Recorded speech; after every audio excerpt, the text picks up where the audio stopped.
I mean, people might not like your murder parasite house from which you taped the podcast, but like some people might like it. So. Hello and welcome to this late night reaction edition of the 538 Politics Podcast. I'm Galen Druk. We've just wrapped up the fourth and final night of the Republican National Convention, capping off 2 weeks of conventions. We did it. Whew. I'm sure everyone is tired. We'll try to keep it short tonight. President Trump formally accepted the party's renomination for president. It was a prepared 5,680 words long, making it the second longest convention speech by an incumbent since World War II. It was a wide-ranging speech touching on lots of different policies, which we can get into. It was also preceded by a speech from Ivanka Trump, his daughter, of course, aimed at softening the president's image. So let's discuss it all. Here with me to do that, our editor-in-chief, Nate Silver. Hey, Nate. Wait, they're related? Ivanka and Donald?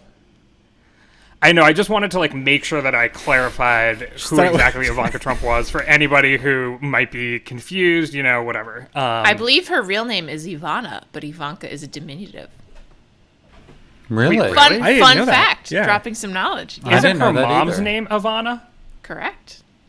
Oh, The first two children are named for the parents. I like that name, Ivana.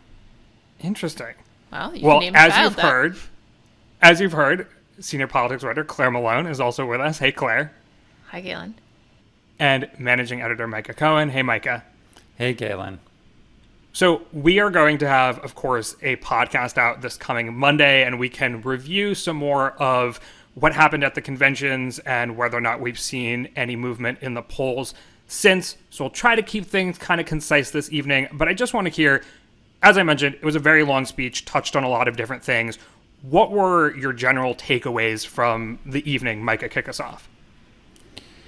I think my takeaway is that these conventions will go down as being largely not influential on the campaign and not one of the more kind of memorable convention sets in election history, modern campaign history. Nothing particularly stood out in either convention, and I would include Trump's speech tonight. It actually was a fairly boilerplate, lots of people were saying, and I agree, kind of State of the Union-y speech. Like a State of the Union speech, I think in terms of policies, but also in terms of lines of attack on Biden. You saw just the Trump campaign throwing a lot against the wall. It was kind of all over the place.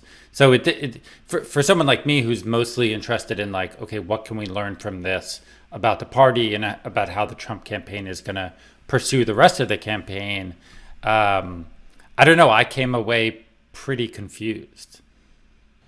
I want better writing for the American people.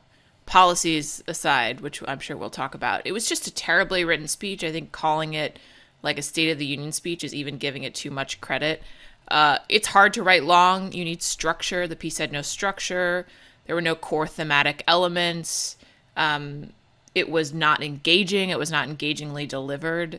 It was a poor ending to a otherwise fine night of television. But I think overall, I'm glad that these conventions were revelatory about the empty form that is the American political convention. We saw Go, Claire, go for the jugular, Claire. No, it's true. We saw what it is, which is an infomercial on both sides. And it was, in some ways, I think people deserve to, as we discussed on previous podcasts, see the way that the parties think of themselves. But ultimately, I'm not sure that they are particularly useful as 8 nights of television viewing for people. That's it. Thanks for joining us. Leave a review and a rating on iTunes. There was a long pause, Nate, for you to jump in. I think it was boring. It's the headline. It was freaking boring, Trump's speech. It could not pick a theme, which, Mike, as you were saying, is a little bit interesting given that there's not that much longer to go in the campaign. We're going from early to late in a hurry here. They're kind of still doing the grab bag and laundry lists of positive arguments and negative arguments, right? To Claire's point, they kept kind of circling back. It kind of really feels like when you're walking around some trails or driving around in a city you don't know, where you're like, oh, I remember that 7-Eleven from before, right?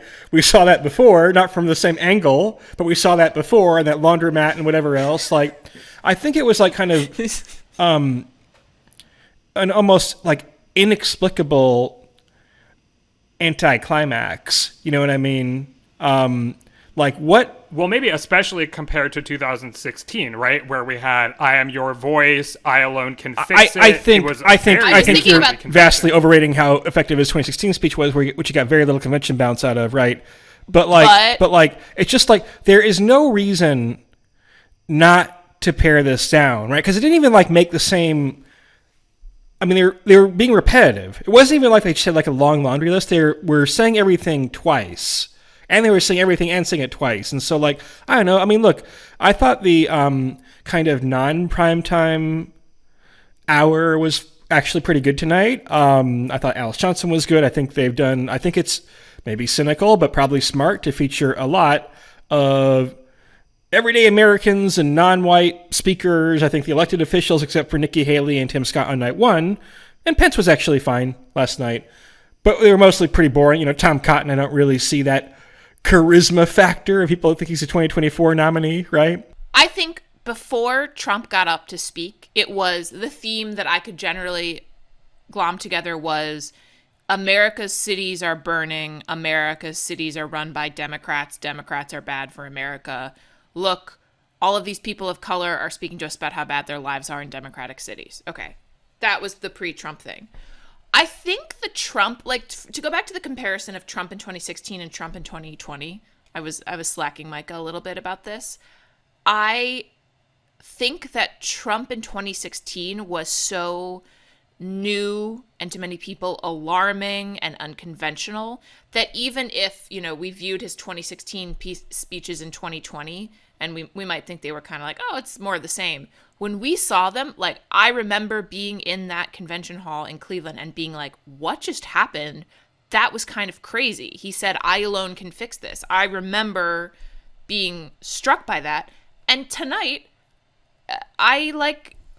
again, it was long, but I think some of it is also we have not tuned out, but it's just become so repetitive, the kind of things that he says, that even if he had like a couple of lines that were like supposed to zing, in part, yes, he should have cut all the chaff around the wheat, but we're used to it. It's lost some of its impact.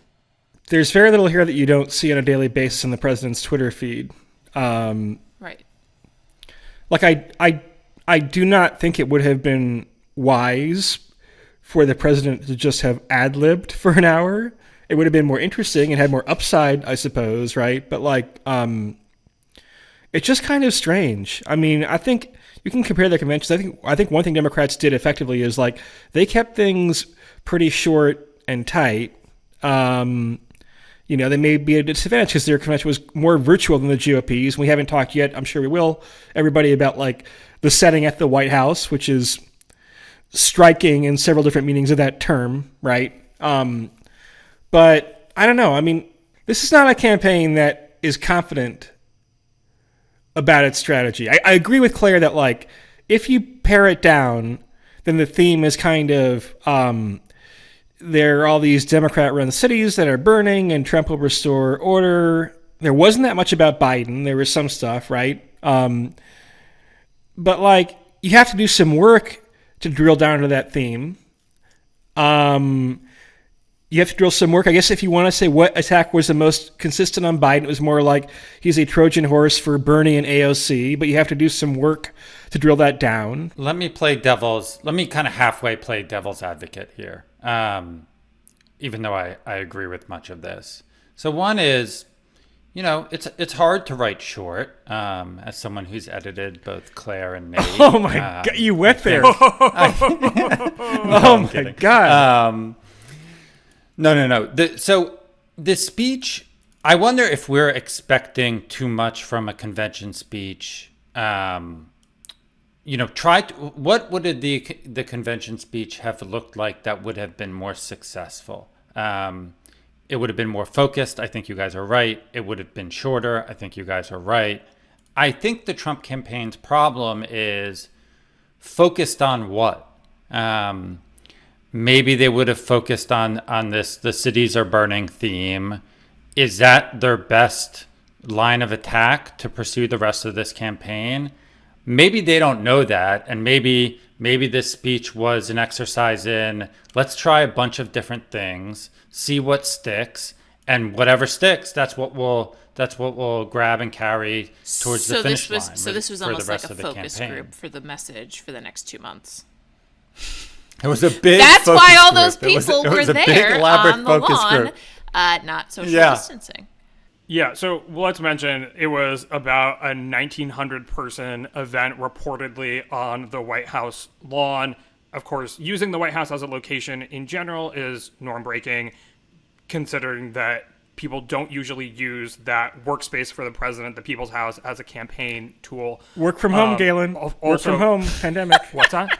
It is the work from home era. Well, if you're on YouTube, you can see I've clearly broken some norms down here hosting this podcast from my bedroom. But also, we're in the middle of a pandemic. People weren't wearing masks. They were quite closely packed. I questioned early on in the night, if this speech doesn't end up being newsworthy, either for being really good or him saying something highly controversial, is the takeaway from the night that amidst a global pandemic where almost 180,000 Americans have died, the president hosts a near 2,000-person, not socially distanced event on the White House lawn. I guess we'll have to see headlines tomorrow, but well, if you put it like that, no, I mean, look. What other way is there to put it? I'm Truly. being a smart ass, but okay. I mean, they're two separate things here, because they're both arguably important, right? One is using the White House as a prop in a way that, say what you want about Melania Trump's speech on Tuesday and the way they staged that in the Rose Garden, I guess it was, right? But that was fairly tasteful within the bounds of plausible deniability, where circumstances force us to use the White House. We're not going to forgo an audience completely, but we'll be discreet and fairly elegant and austere, right? This was the literal exact opposite of that, right? This was the literal caricature of when Barack Obama was trying to roast Trump at the White House Correspondents' Dinner in 2011 and had the gaudy Trump Hotel sign up over the White House, right? It's kind of what it looked like, right? We have these giant Trump Pence signs. You have literally a fireworks display over the Washington Monument that spells out Trump 2020, right? Literally, it was satire almost. And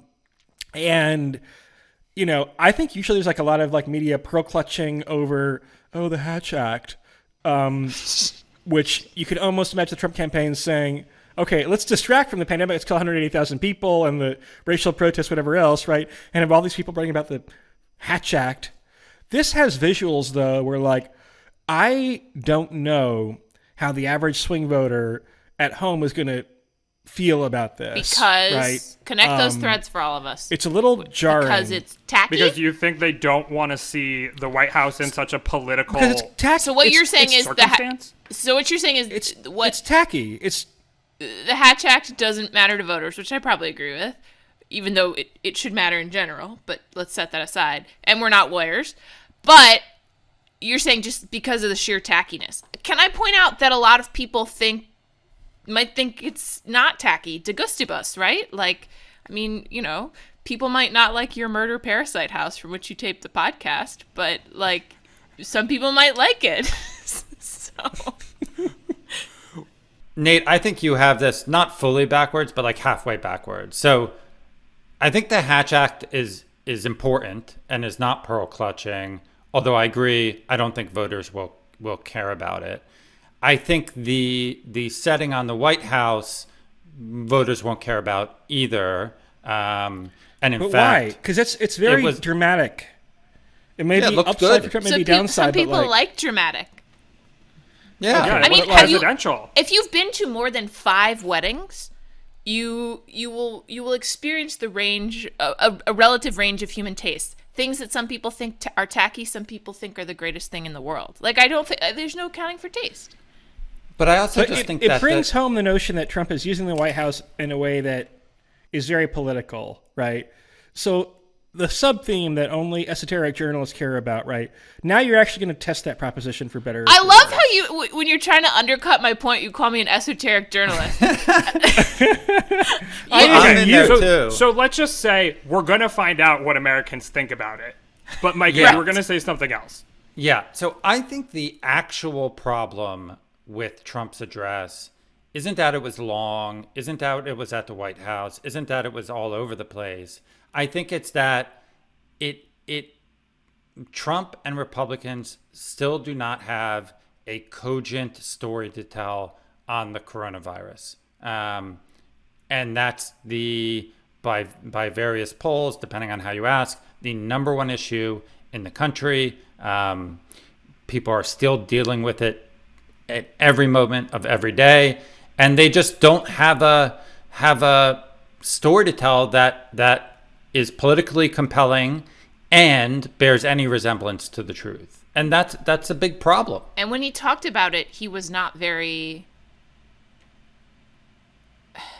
Yeah. It wasn't an empathetic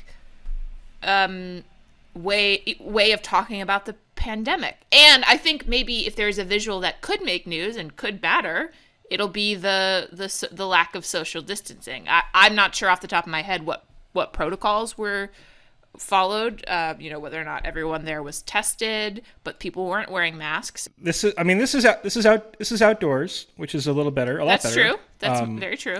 Not a lot of masks, which is bad. I think the signal it sends, though. Look, okay, maybe I'm gonna get myself in a little bit of trouble here with certain people in the audience, right? I'm still kind of mad about the messaging around the protests and public health people being kind of blasé about the fact that you're sending a very different message on social distancing now, where you say this is worth coming together for, and yeah, COVID's important, but we saw social distancing decline in the U.S. after that, and Trump did his own version of it. He had the Tulsa rally at around that time, right? So I don't know. When you have a signal that we're going to pretend like it's all normal, you can not only gather in crowds with a lot of clapping and screaming, you can also not wear masks, right? And we're not even going to pretend like it's an issue. I mean, apparently they tested people that were like sitting in the immediate orbit of VIPs, but not anyone else, right? I worry that the signal that sends is like, okay, we can forget about COVID again, and now we're just at the point now where cases have come down enough where it feels like, well, things are getting back to normal, right? I think there's some chance that maybe not the rally itself, right? I think people have often been wrong when they've tried to pinpoint exactly how many cases occurred at this or that event, right? But if the signal is now in this back and forth seesaw that, okay, you don't have to, worry as much about social distancing and stuff, that could still send COVID cases up again, which is bad for America and frankly probably also bad for Trump's re-election campaign. Because there's still plenty of time for there to be a third wave. We can debate that vocabulary wave, but another peak or a rise in cases before November. I agree with that, Nate. I agree with all of that. I guess what I'm also saying, though, not to be just crassly political, but is that, okay, let's say you had not seen any polling data for all of this election, and I just sat you down in front of both conventions, had you watch them, beginning to end. What would you infer from each convention about the state of the race? Would you at all infer that Trump is trailing by a sizable margin nationally and a meaningful margin in many swing states, and that he was trying anything to close that gap? You get what I mean? It just Americans are gonna wake up tomorrow and they're not gonna be able to go to their job if they still have a job. They may not be able to send their kids to school. They may not be able to look forward to their college football season, depending on where they live, right? The businesses they rely on, the restaurants they go to may be closed permanently, right? This kind of suspension of disbelief around COVID doesn't really work very well. And by the way, masks. I think that's the argument that Mike is making. That's what I'm arguing. Yeah, and that combined with, we know, I think that the pandemic is having an effect on the election. It helps explain why Trump is trailing pretty meaningfully. And so I guess I'm just surprised, to Claire's point, that like Trump didn't at least try a more empathetic route, or frankly, like I thought Ivanka's speech, for example, was pretty effective. She had a couple kind of empathy lines in there, but it wasn't a theme really throughout most of the convention. I'm surprised they didn't try that. Melania Trump's speech Yeah. was the most was the most in line with frankly the reality of the country right now, which is frankly a pretty sobering reality. I think that's what was out of whack for people in some ways, was that COVID is the thing that drives our culture, that drives our economy, that drives our politics, and the lack of engagement with that reality on most of the themes in the RNC was striking and might strike voters. I mean, Yes. the really daring thing they could have said would be to do some version of like, this is an unprecedented challenge. We made some mistakes. We also did some things well, but now we've turned the corner, right? That's a bold message that is kind of half true.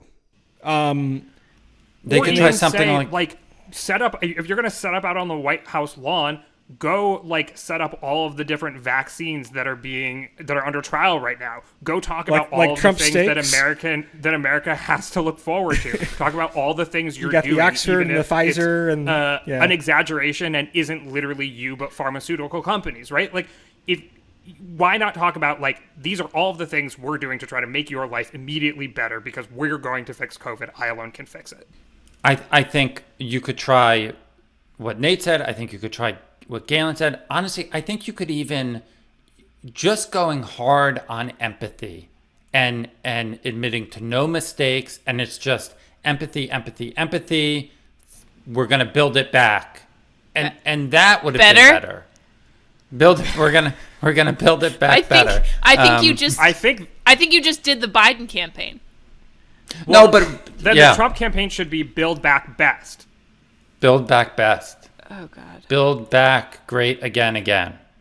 So before we cut ourselves off, just two final questions. The first one being that in total, the Republican National Convention did not seem completely base driven. It seemed like there were a lot of black Republicans making appeals to, we aren't just driven by culture wars or racial resentment or whatever. In fact, Democrats have made that up. You saw lots of women. You saw what seemed to be appeals to, the college-educated white voters that have been a challenge for Republicans over the past 4 years. I mean, Nate, you've often criticized Trump as making too many plays to the base. Wasn't this kind of an indication that the campaign they plan to run now, it has maybe broader appeal? No, I think it was a smart choice of the convention. It's certainly not. I mean, Galen, we have watched this president for 3.5 years now, right?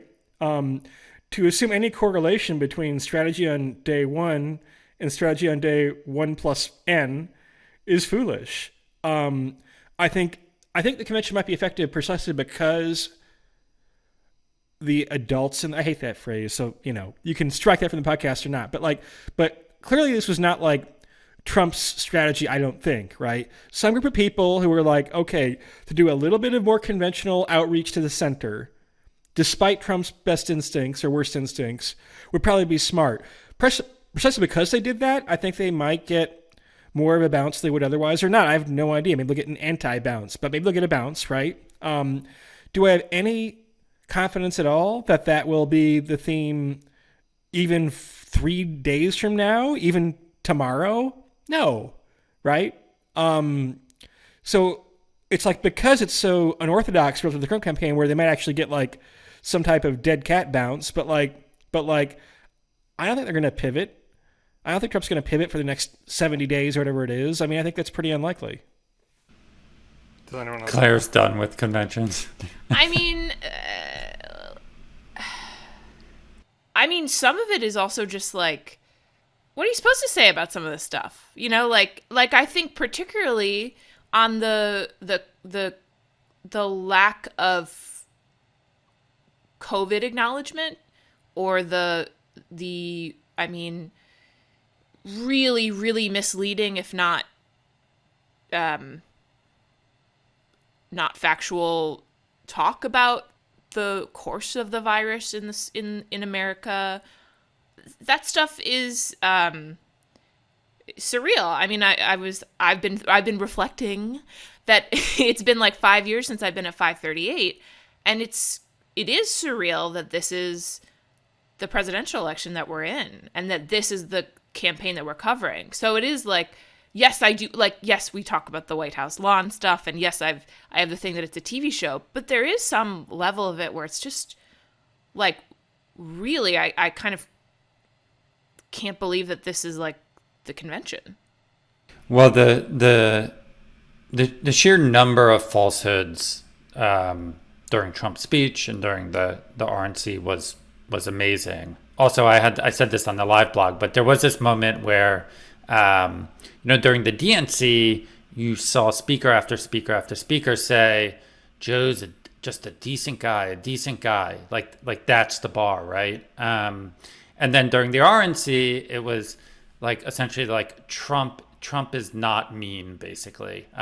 He has shown me kindness, and it feels like that is very telling about the moment we're in.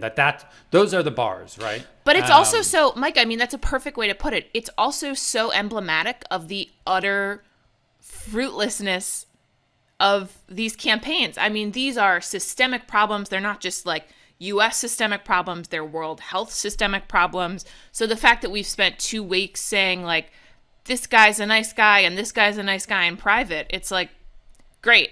So 2 weeks later, it's 12:20 in the early morning, and it's like, there's still how many people dead, and when's the vaccine coming out? And, so on some level, it's just like, well, there it is, right? Like, I don't know. Yeah. And I think that's another way in which the conventions being mostly virtual and taped actually made them even less useful and meaningful than they typically are. A lot of people were saying, including I think I said, and people on staff were saying, like, the most compelling moments probably of both conventions were moments with actual voters telling their stories.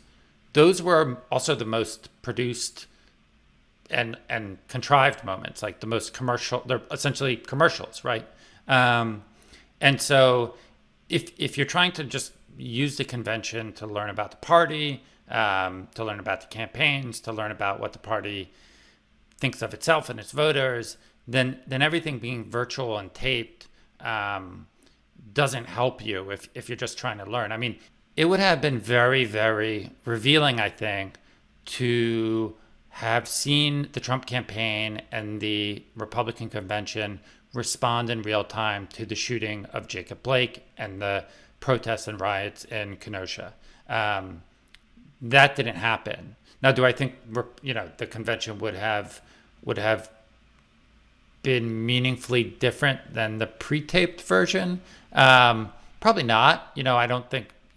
Republicans fundamentally don't think police killing Black Americans is a systemic problem, right? That's not their position. But anyway, everything being virtual and pre-taped, I do think made both conventions even less meaningful than they typically are, and they're typically not all that meaningful. So, I mean, there's a real suspension of reality with all the other news going on, ranging from Kenosha to the hurricane to the COVID pandemic to even, the NBA season getting canceled and uncanceled, apparently, based on the latest reporting.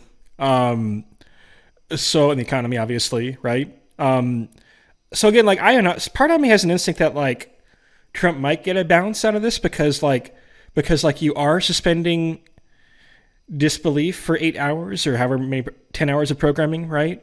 But then like kind of you're snapped back to reality, and then maybe it's very ephemeral. I don't know, but it's an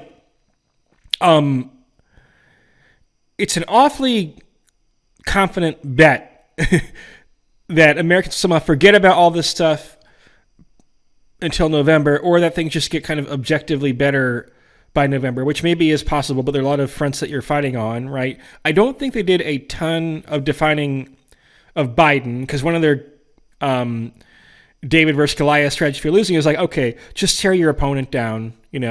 There is some evidence that even though Biden didn't get much of a head-to-head poll bump, although there haven't been that many polls, so we still aren't totally sure, his approval ratings did improve, or favorability ratings, Biden did improve a bit, his image improved, so Biden's image was bolstered. I don't think Trump had that coherent an attack to tear it down.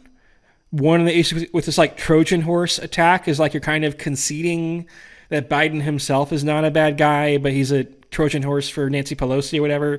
That's a non-trivial concession, right? They tried a little bit of Hunter Biden with Pam Bondi, but that kind of came and went, right? A little bit of Sleepy Joe, he's not up to the job. Kind of Giuliani was saying that, right?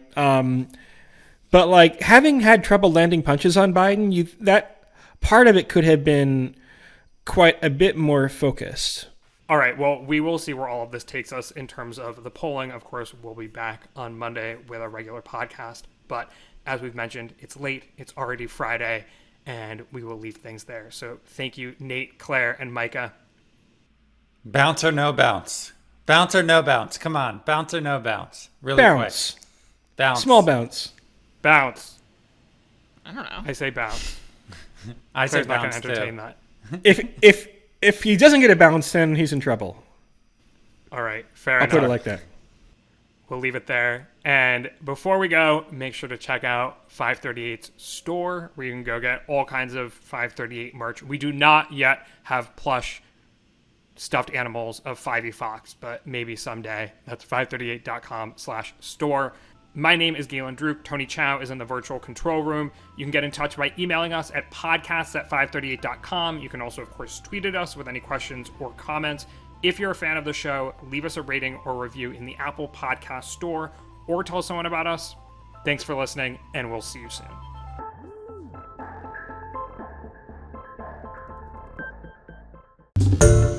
Hi everyone, George Stephanopoulos here. Thanks for checking out the ABC News YouTube channel. If you'd like to get more videos, show highlights, and watch live event coverage, click on the right over here to subscribe to our channel, and don't forget to download the ABC News app for breaking news alerts. Thanks for watching.